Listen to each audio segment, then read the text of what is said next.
I would like to begin with Anders Oskal and pose to him the question about what Arctic indigenous peoples, and Sami in particular, have done to integrate indigenous knowledge into your work on climate change, adaptation, mitigation. If you can share with us some of your perspectives. Thank you. Thank you, Madam Chair, and thank you for inviting me to this panel. First, I'd like to just say that our Association of World Reindeer Herders is a civil society organization for 24 different reindeer herding peoples spread across, well, 3 continents, 10 national states.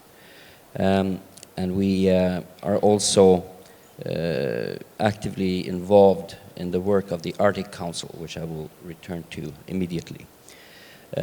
As I think it's important to say that in a time of globalization of our homelands, in a time when we see historical changes brought upon our lands, it's very important to have some mechanisms by which we manage to steer our communities, our peoples into the future. And the Arctic Council have been a pioneer when it comes to trying to integrate, or include rather, traditional knowledge in its work.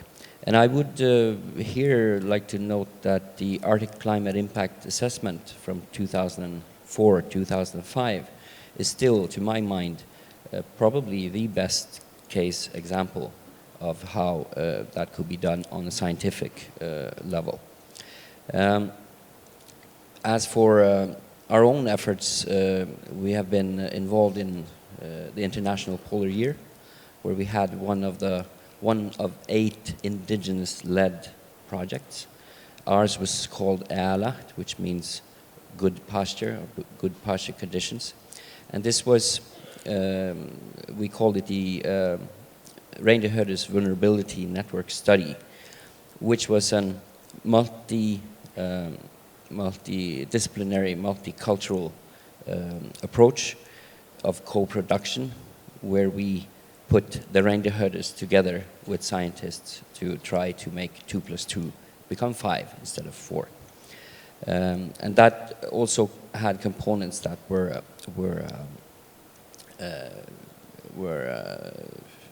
endorsed by the Arctic Council, which is, as you understand, important to us.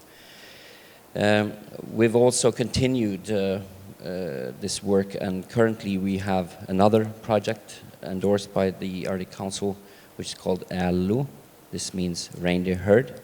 And this is a project about indigenous youth and food culture, because as we see the changes brought upon our homelands, as the Arctic already has seen a 2-degree change, which we do not recommend for the rest of the world, we need to focus on also how our communities can adapt. And we ended up pretty quickly with a focus also on food culture, not only out of the need to focus on food security, but also to focus on potentially releasing economic potential, economic development in our communities, a development based on our own premises, our own knowledge, and our own people. So those would be just a few items I'd like to mention. Thank you.